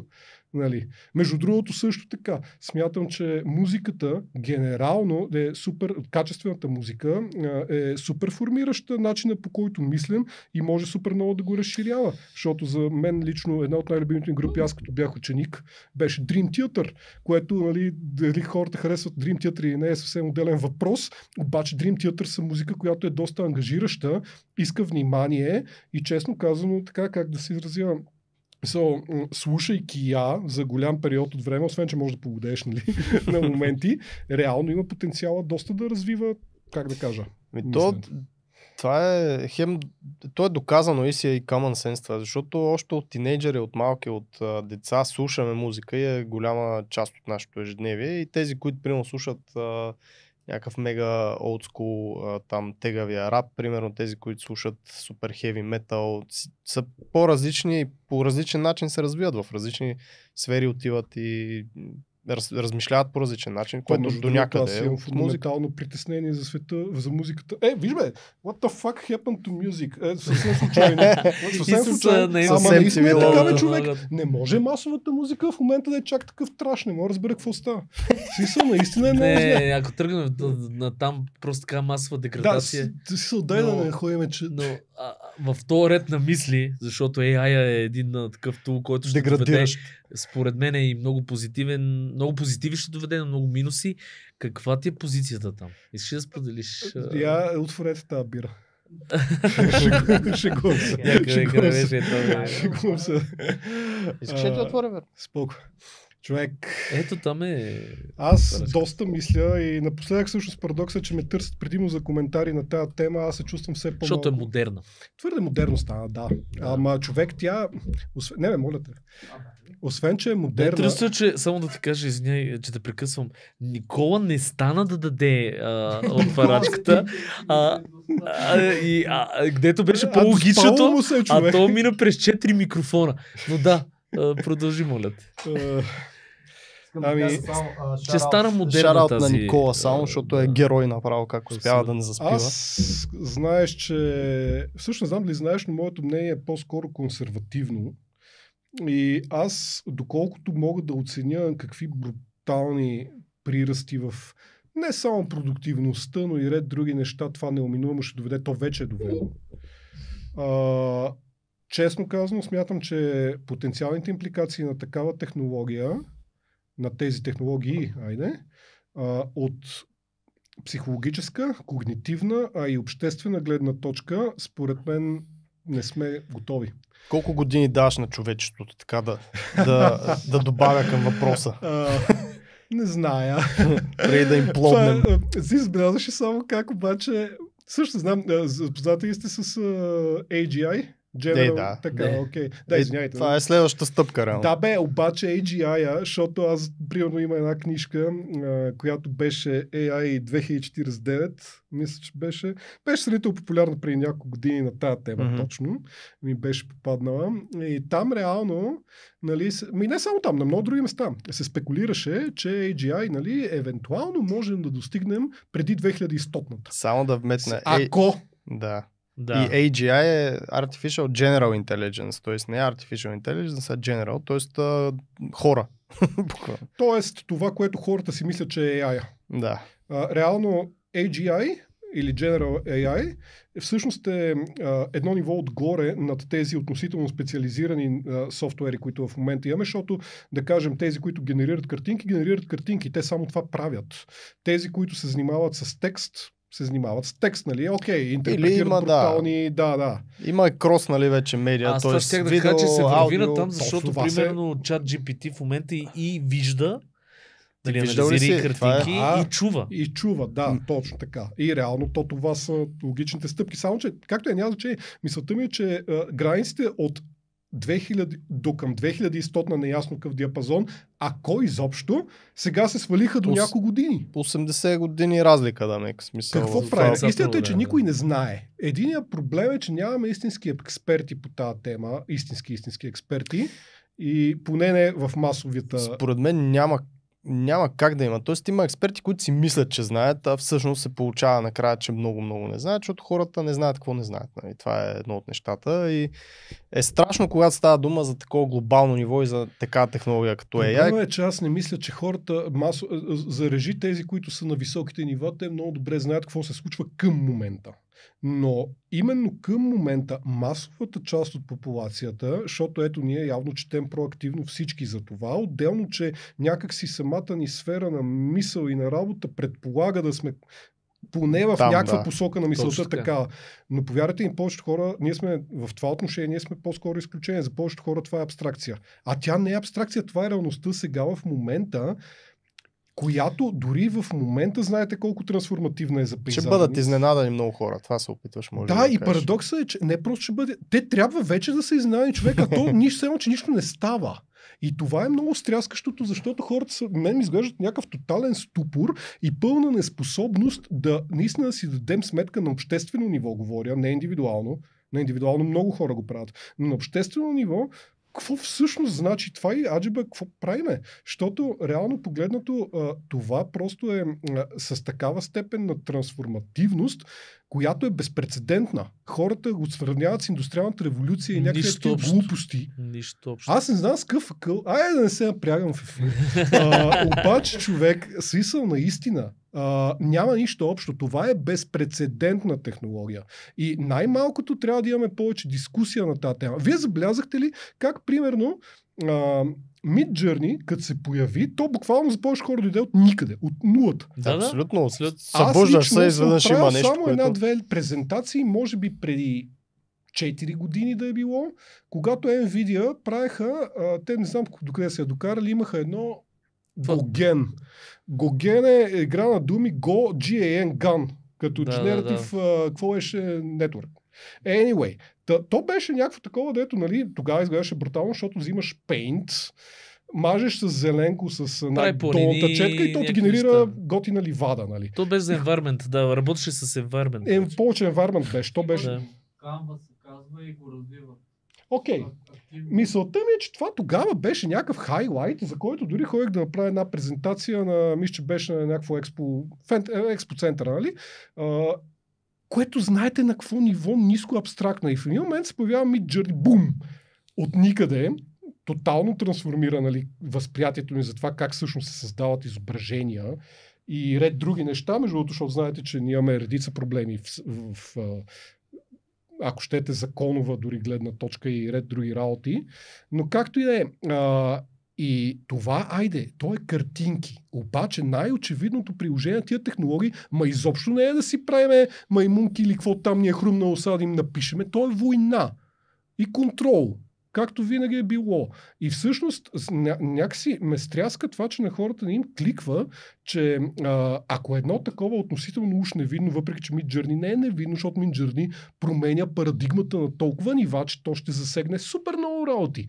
И вече е започнал. Но дори като само погледнем това нещо, как се появи от никъде, очевидно е, че в момента се случват някакви неща, за които никой от нас няма дори теоретичен шанс да знае каквото и да било, и ние ще сме поставени пред свършен факт, без да имаме право не просто на избор, а на глас. Дали искаме да се работи по това. И аз лично като на индивидуално ниво не съм окей. Но то кой ни пита? Точно това ще я кажа аз. Проблема е, че ти го каза, скъсяват се темповете, с които идват нови революции. Нямаш време за адаптация. Именно. Защото, нали, технологични революции, не знам с какво, това е нормално, ние за да върви човечеството напред. Обаче те се случват примерно за разлика от няколко десетки години, нали, идва новото нещо. Ние в последните 3 години скача все повече. Последната една година. Преди една година нямаше ChatGPT или точно го пуснаха тройката, примерно, или двойката беше тогава. Всъщност. Аз имам видеа примерно преди 3 години се говори за някакви. Но GPT-то, което избухна, беше точно преди нова година. Но от година и нещо е този прогресивен скок. И в момента, примерно, гледах видеото на Google, там на Gemini, който е утре до година вече излиза, където реал тайм, реално ти рисуваш нещо, то ти казва какво е това нещо, после ти показва друго нещо. В смисъл това видео, не знам дали сте го виждали, но казваш му сега какво правя и ти слага едно листче, това, който записва с камерата и рисува някакво пате, ама супер кривото пате. И той казва, в момента ти рисуваш пате. И му обяснява някакви работи, прави го синьо, той казва, това е синьо пате, но повечето от патета видеото, което разбира взима, какво правиш и ти дава предложение. и ти казва След какво това правиш. вади някакъв ръбър пате, такова играчка, показва го и той казва, това не знам точно от какъв материал е, но най-вероятно е от гума или от пластмаса. И той го натиска, то скуиква и модела казва, щом скуиква, значи това всъщност е от гума 100% и той го пита, може ли да плува. Той казва, щом е от гума, може. В смисъл някакво real time. Вече е съвсем реално време, разпознаване на високо ниво. Джарвис, човек. Аз го бях пуснал в групата. Сега от Джарвис на Iron Man. Буквално вървиме към Терминатор малко, на там отиваш. То проблем е, че не мисля, че знаем какво точно ще стане. Именно, това са твърде комплексни. Не мисля, че може да го осъзнаем и да разберем. Няма мозък, който да побере какво точно във всичките сфери на... отворили нали го, Пандора бокса. Да. Вече аз мятам, че това допринася, ако оставим дори AI, то е едно от много, даже вероятно ще е окончателното проявление на тия процеси, но дори от преди това, аз не знам вие как се чувствате, но аз мога ви кажа, че около хората, около мен, които са, като проведеш разговор, който е малко по-адекватен и включва повече от 5 изречения, виждаш как никой от тях не е особено щастлив с това, което се случва и хората са в някакъв такъв много нещо средно между безтегловност и наистина едно такова нехаресване и неасоцииране с реалността. Много е странно. Много е странно това нещо и аз не знам на къде отива наистина цялото това нещо. Това няма да ни помогне за това нещо. Аз мисля, че... Факт. Мисля, че просто хората са първо много вглъбени в реалния си живот, който се опитват да живеят, който е достатъчно сложен, нали, за някои така или иначе и става все по-сложен.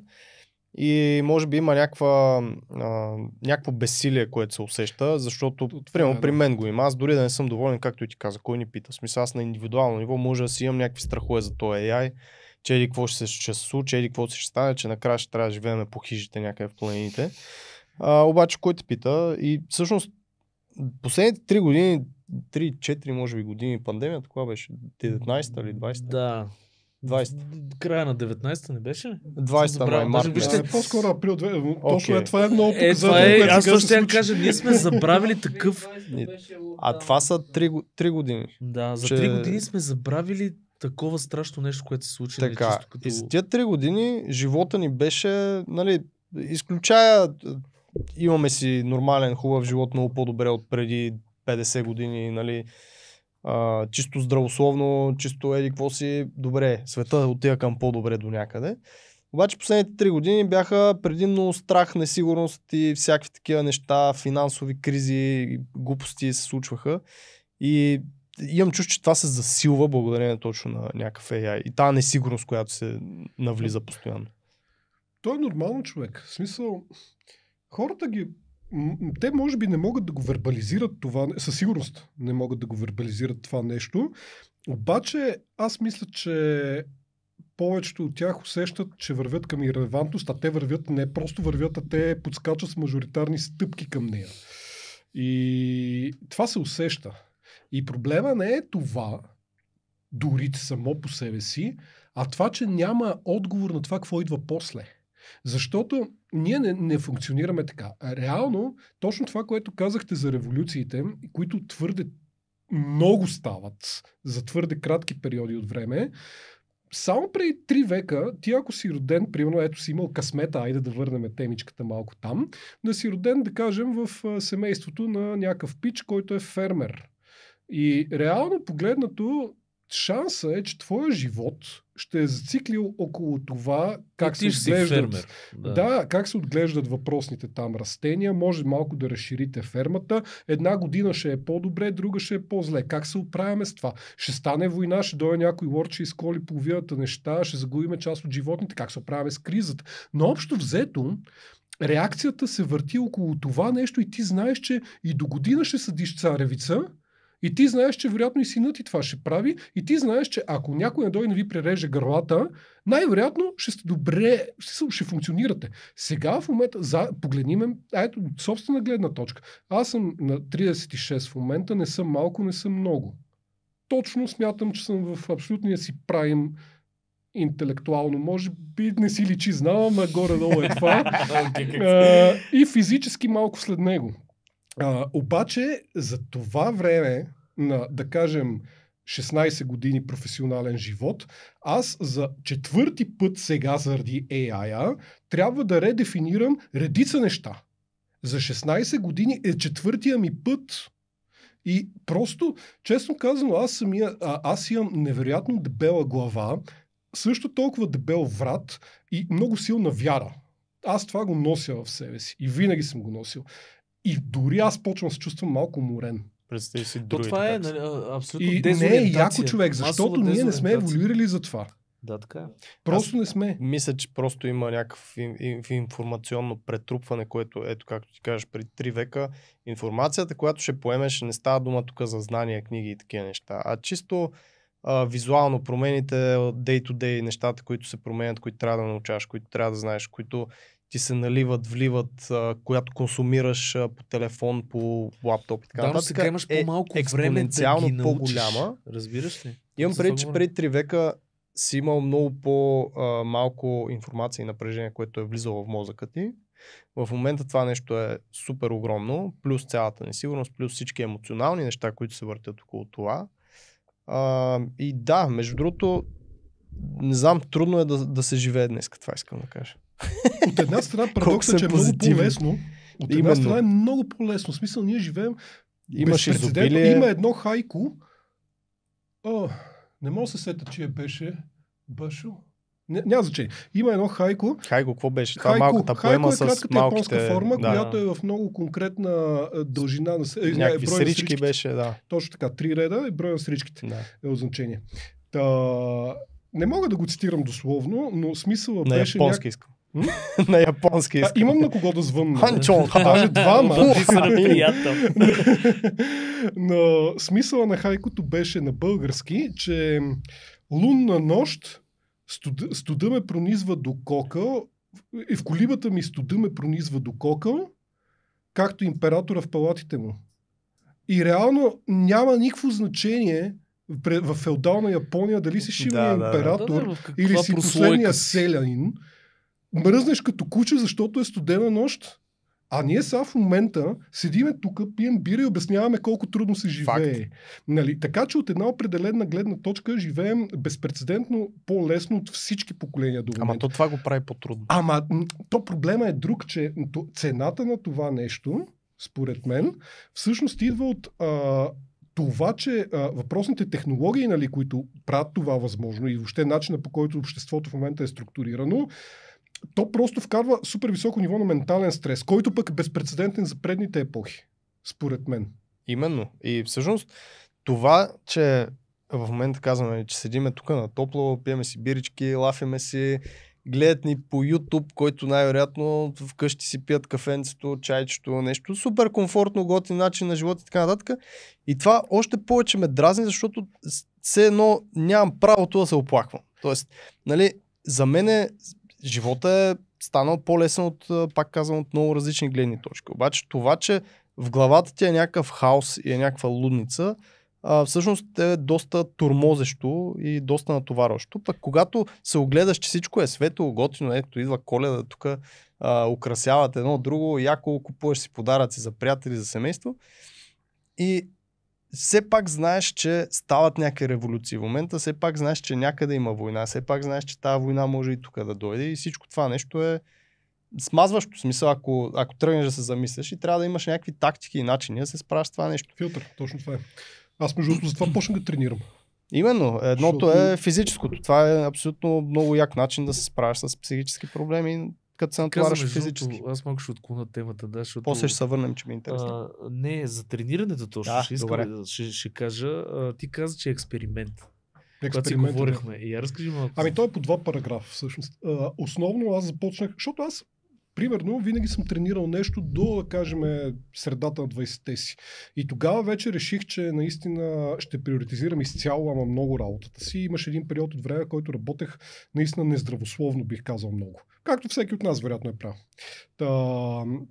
Реално тогава просто си казах, не, сега вече тия тренировки, с които там съм се занимавал, нямат място, нали? Ще бачкам, защото първо ми харесва много, второ искам наистина да постигна там, каквото съм бил решил, че искам да постигна и така нататък. И го бях зарязал.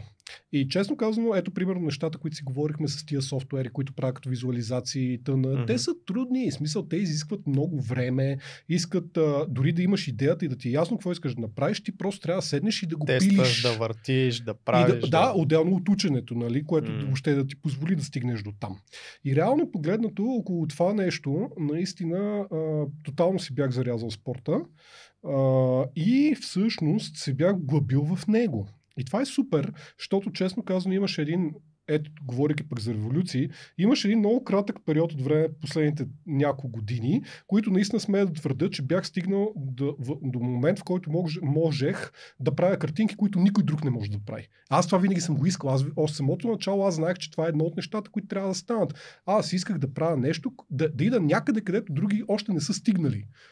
И това смятам, че стана с това. И то не е станало като, да кажем, непременно техническо ниво или не е станало непременно като супер уникална, нали, да кажем, работа, нали, като имам предвид поредност на нещата, които визуализирам и така нататък, но по-скоро заради това, че съм успявал наистина да визуализирам неща, които са строго авторска идея, по начин, който е труден за постигане и това ги правеше някакви... Тоест вече са възможни. А сега в момента, да, и вече са възможни да станат. Сега в момента някакси това много се промени, като се появи и там всеки, нали, с промпта може да зададе някакво изображение. Знам, че това е много спорна тема.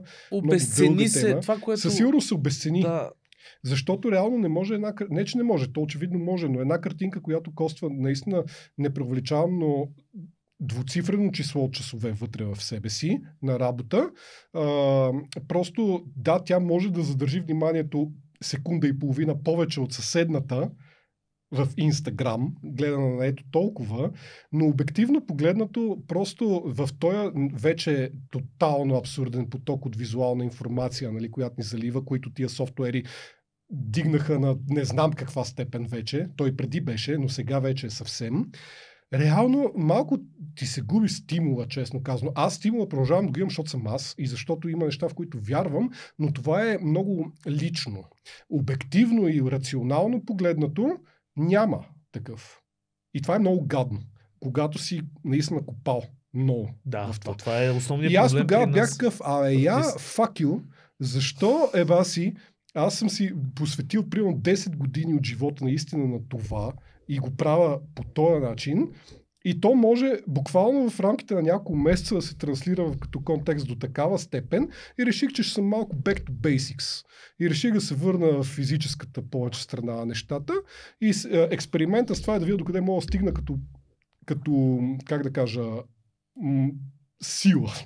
Защото ние имаме мъжете до към 40-та си година горе-долу ни е това, с което разполагаме. И след това... Ти държи 42, примерно, Сергей. Да, няма, че това е условно. Чайте не скандализирам, че сега хората ще почнат да търсят информация по нета, но да кажем, че около 40-те години почваме да губим по процент и малко от мускулна маса всяка година.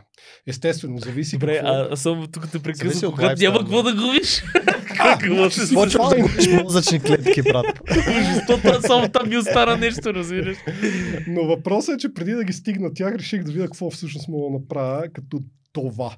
И реално той е някакъв строго стимул от мен самия към мен самия, но истината е, че аз естествено не го правя за това. Аз го правя, защото и заради тази си доста сериозна интровертност, и заради някакви други неща съм доста податлив на някакви такива по-тежки емоционални състояния. Няма ползвам думата депресия, защото тя е съвсем друго нещо, не непременно това, но като цяло, нали, склонен съм се вглъбявам, да потъвам в някакви такива моменти на твърде... Аз ги наричам дупки. Да, бе, то може са много работи. Да. Но накратко казано, всъщност пък спорта е вид антитеза на това нещо, защото гарантирано сваля нивата на кортизола, гарантирано стартирани биохимични процеси в мозъка, които са изцяло антидот на това нещо и така нататък и така нататък. Така че реално аз почнах, защото наистина почнах се чувствам малко и релевантен в контекста на тия неща, за които си говорим, което когато животът ти до голяма степен и честно казано светът ти е обвързан с тях, ти почваш да губиш, леко почва под краката си, а вече си в период, който уж трябва да си постигнал нещо от сега, да почнеш да му береш истински плодовете и така нататък, което в един момент се оказва, че не се случва, както си мислил, че ще се случи. Дихотомията на контрола. Както и да е. Но това беше. Аз какво имам контрол? Поне да се върна да направя нещо за себе си. Друго. И всъщност хората ми се смеят сега за мускулите и как не влизам през вратата. Но реално всъщност те са някакво трето, четвърто място там. Реално всъщност всичко е за психиката тук и нали, факта, че по някакъв начин ми позволява да продължавам да функционирам в света. А иначе това с, дето каза как беше? Предизвикателство? Да, ти го каза, че експеримент. Не е експеримент. Експеримент е точно това, защото генетично аз по-скоро го имам като даденост и искам сега да видя къде точно мога да стигна физически, преди да почна пък да го... Нарекохме го експеримента животното. Това, което много ми харесва, че ти си поставяш някакви, много малко хора са така, поставяш си някакви цели, които, независимо какви са, и успяваш да ги докараш наистина до много така сериозно ниво. Докато ме гледаш, че пия бира. Я разкажи малко за килограмите. Ти явно си следиш прогреса. Не се сцепвам.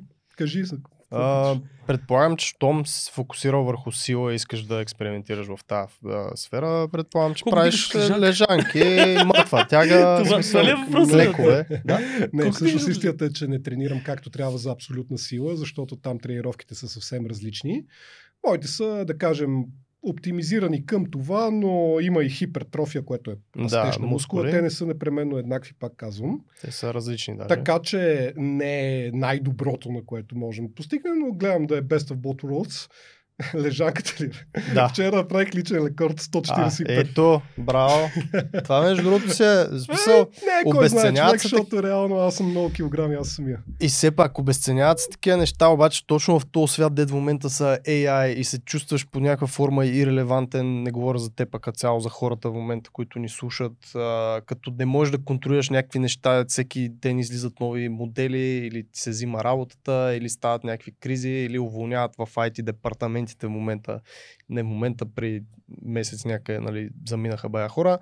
Да, то постоянно слея. Реално, това, което можеш да контролираш е това, което ти казва. Да отидеш в зала, да тренираш, да се фокусираш върху, ако имаш половинка, семейство, куче, нещо в твоя дори и там живот. стават ексцесии, човек. Точно това е. Мисълта ми е, че живота просто е живот, нали. И човешките отношения и те са сложни по друг параграф и те също са много, има едно ниво на относителности там, докато специално примерно при тежестите 100 кг с 100 кг човек. И реално те винаги са там и са толкова.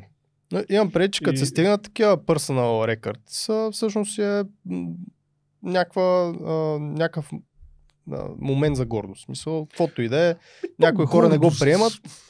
Аз даже не гледам на него като гордост. Лично постижение при всички положения. Да кажем, че някакъв репер, нали, ето това е тук и е станало и го направих аз. Нали, което е нещо. Пак. Сергей, колко дигаш? Но пак ти казвам, реално, ако говорим за спорт... Лежанката дига мен, не аз нея. Защо прекъсна човека? Извинявай. Не, смятам просто, че в контекста на едно все по-объркано, бих казал, общество, където наистина просто се изправяме перманентно към вече не просто сложни, а на мен лично ми изглеждат по-скоро нерешими въпроси. Реално, именно точно това отношение към... примерно, ако говоря строго от собствената си гледна точка, аз съм човек, който един от проблемите ми е, че много премислям неща. Мисля, аз когато захапя някаква тема, се фокусирам в нея и почвам да ровя в нея до такава степен, че то в един момент почва ти пречи. То не ти помага. И реално погледнато, подобен род състояние, независимо доколко всъщност човек задълбава в тях, може да ги усеща, те реално нямат обективно решение и всъщност това да се върнем малко наистина към самите себе си, към базовото, към това, което е органично, което наистина е там за нас и което сме в крайна сметка, защото честно казано има голяма красота в това да видиш наистина на какво е способно тялото ти, като си го заебало за 15 години с извинение, без. Та реално погледнато това Връщате силата малко или много? Психически дори, не говоря за физическа сила или даже някакъв вид устойчивост, нали? Смисъл, защото то просто е там и то е теб, част от теб, айде. Това е много готин съвет, между другото, даже с него може и да завършим, че когато човек изпусне контрол върху нещо, върни се към нещо познато или не, нещо, което ти дава точно този... Фокусирай се върху неща, които можеш да контролираш. Абсолютно. Това е... Това е... И спорта, и движението под една или друга форма, не говорим само за фитнес тук, не нали, да ходиш в залата, дигаш гири и щанги. Под някаква форма спорт, движение, го Никола, примерно баскетбол играе, Сергей... Какво играеш, бе? Тенис на маса играе, както и други неща на маса реално играе, най-често. Но всичко това помага. Аз винаги като влезна в някакви тегави състояния, като отида на фитнес, примерно, или на някаква тренировка, след това се чувствам винаги по-добре. Тоест не ми се ходи. Много пъти съм да си легнали на дивана, да си пусне нещо такова, да mind numbing, нали, нещо да си направя. Винаги като отида на фитнес съм доволен, че съм отишъл. Тъй, че това е показателно. Да, направихме един така доста приличен от към времетраене подкаст. Беше много яко. Аз това, което искам да малко да предам на хората, слушайки Ивайло, е всъщност той как облича това, с което се занимава в така много красиви думи и в доста добре помислен начин на описване на работата си. Тоест, ако всички се замислим всъщност какво правим в момента, независимо дали сме UI дизайнери, UX дизайнери, графични, маркетинг, моушен и така нататък. Ако го облечеме в нещо, което наистина прави смисъл за нас, защото може дори да ни кефи, да ни е любопитно, да го носим вътре, обаче да не може да го изкажеме. Ако това нещо го облечеме в едни хубави думи, които нас да ни мотивират, мисля, че ще си вършим работата по-добре. Поне това е, което аз успях да открадна случая от този разговор. Тъй, че беше много яко, благодаря, че прие тази покана. Удоволствието е наистина. Разкошен разговор се получи. Аз също ще добавя, че за мен, въпреки че нали, малко и философски отидахме към нещата, което е абсолютен позитив, защото според мен трябва човек да се замисли малко по-философски върху всичко, което се случва. За мен този разговор ми даде адски много и то ми даде това, че в момента имам една идея как мога аз в несигурното си време да направя нещо, което да ми даде сигурност. Което това ти ми даде в този разговор и ти благодаря за което. Сподели. Не, в смисъл точно да се върнеш към нещо, което да те... Мислех, че си решил нещо конкретно вече. Какво точно утре ще направиш? Добре. Не толкова конкретна идея, но всъщност се замислих върху думите, които каза и това за мен е много ценно. Благодаря ти, Ивайло. Много хубав разговор. Както казах, удоволствието е моя. Това, което каза сега, го отроява. Така че аз ти благодаря на всички за поканата. Кеф е искрен. Вижте, нещата на Ивайло невероятни са. Линкове под епизода. Лайк, камбанки, шер, комент, шараут, реплай, ретвит. Какво ще му да сложа? И ще се радваме да чуваме вашето мнение, нали, смисъл за нещата, защото много неща казахме. Супер. Ще готвим ги превърнем в разговор. Чао от мене. И от мен.